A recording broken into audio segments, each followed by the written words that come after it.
Bom, galera, agora falar da Copa do Brasil no Fala Xerife, do jogo São Paulo e Fortaleza, né? O São Paulo foi bem melhor no primeiro tempo, jogou bem melhor do que o Fortaleza, né? Conseguiu também fazer os 2 gols, né? E no segundo tempo o Rogério fez algumas mudanças e o São Paulo sofreu, né? E sofreu até, se fala muito do recuo do Diniz diante da equipe do Fortaleza. Eu concordo, eu acho que recuou muito mal. E quando eu digo recuou muito mal, é a maneira como o São Paulo jogou. No final do jogo, o São Paulo tinha 4 zagueiros praticamente dentro da área, mas os laterais, de 5 a 6 zagueiros ali contando com laterais, e tomou aquele gol, uma falha incrível, jogadores que entraram muito frio dentro do jogo. E nos pênaltis, o São Paulo no final ali, 10-9, né, conseguiu ganhar e conseguiu a sua classificação. Sofreu muito São Paulo. É muitos altos e baixos dentro das competições que participa. Joga bem o primeiro tempo, joga mal o segundo, e não tem esse equilíbrio dentro da competição. Isso, por isso que há uma insegurança por parte do torcedor. Agora eu queria lembrar uma coisa ao torcedor de São Paulo, tá? São Paulo hoje tem 27 pontos, eu vou te falar agora do brasileiro, tá? São Paulo tem menos 3 jogos, precisa ganhar. Se ganhar, o São Paulo é líder da competição. Você vê como é o futebol, mesmo com as críticas que estão fazendo ao São Paulo. Claro que precisa ganhar e precisa jogar, né? Esses 3 jogos que faltam. Agora, o São Paulo vai lutar aí pelas competições, agora precisa melhorar muito. Para título eu acho muito pouco ainda. Esses altos e baixos, ele não pode acontecer dentro da competição. Pegou uma equipe muito bem armada pelo Rogério Ceni, que não jogou um bom primeiro tempo, jogou muito mal o Fortaleza, o segundo tempo jogou bem, mas muito bem armado, um treinador que conhece a sua equipe, né, conhece seus jogadores e está de parabéns o Fortaleza. Saiu da Copa do Brasil, mas poderia ter classificado, poderia ter dado tanto São Paulo como Fortaleza, né? Foi um jogo páreo a páreo ali dentro de campo, né? Primeiro tempo de São Paulo, segundo Fortaleza, acho que foi um pouco melhor, bem melhor, e levou para os pênaltis, né? Em relação aos pênaltis, eu vendo os pênaltis, eu parecia que os goleiros, eles não cresciam dentro do gol, né? Se falar a qualidade do jogador, qualidade muita batendo pênalti, mas os goleiros também estavam muito pequenos dentro do gol, né?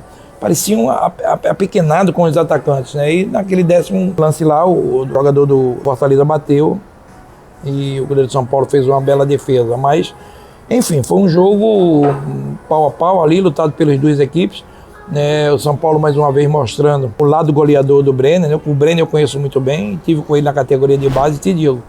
E eu falava isso para ele, jogador como ele, que faz gol é difícil. E o garoto, ele é goleador, tem que ter paciência em relação a ele, né? Ele está começando, né? Ele já foi emprestado do Fluminense, saiu, voltou, não foi bem, mas ele é um goleador dentro da área. Se você tiver um esquema bom para ele, dentro da área ele vai matar. E você viu, a chance que pegou, o primeiro gol girou, um belo gol, o segundo, bola que sobrou, ele também de direita fez o segundo gol do São Paulo.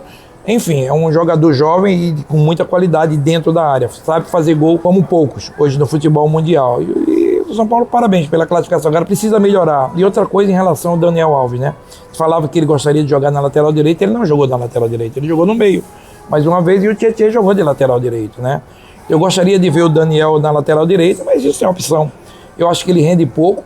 Agora, uma coisa não se deve negar, ele está correndo, gente. E às vezes você não vê, claro, às vezes está correndo errado, porque ele não é uma posição que ele começa a conhecer, agora ele está correndo sim.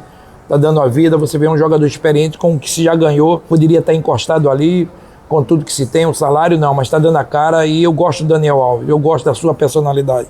Ele é muito forte e ele é um ganhador, ele pode ser muito importante nessa reviravolta do São Paulo. Por que não pensar em títulos, né? Principalmente Copa do Brasil, né, Sul-Americana aí, que eu acho que são mais palpáveis para o São Paulo do que para o próprio brasileiro, né? Eu falei desses 3 jogos que faltam, São Paulo, sim, só depende dele para ser líder. A verdade é essa, São Paulo ganhar os 3 jogos é líder, ultrapassando os 3, né? Atlético, Flamengo e Inter, né? Pela pontuação que o São Paulo tem e os jogos que esses clubes têm, né? Então, mas eu acho que precisa melhorar muito ainda. São Paulo, mesmo ganhando, a gente vê a fragilidade em alguns momentos do jogo, mas futebol é isso. Às vezes você vai ganhando jogos, te pega uma coragem, te pega uma autoconfiança, e isso vai levando o crescimento da equipe. É isso que está faltando no São Paulo, essa autoconfiança. E no final, né, o Diniz eu acho que errou. Eu acho que colocou muita gente atrás, 6, 7 zagueiros, um desespero para tentar defender essa bola alta, e terminou sofrendo, né? Enquanto você podia colocar um zagueiro, mas empurrar um pouco essa marcação no meio, para que esses cruzamentos ele não existisse, para que essas faltas do lado da área não existissem. Então você dominava mais o jogo, São Paulo estava jogando no seu campo, e isso não aconteceu. Mas, bom, parabéns ao São Paulo pela classificação, e parabéns ao Fortaleza, ao Rogério Ceni, pelo belo trabalho no Fortaleza. Valeu.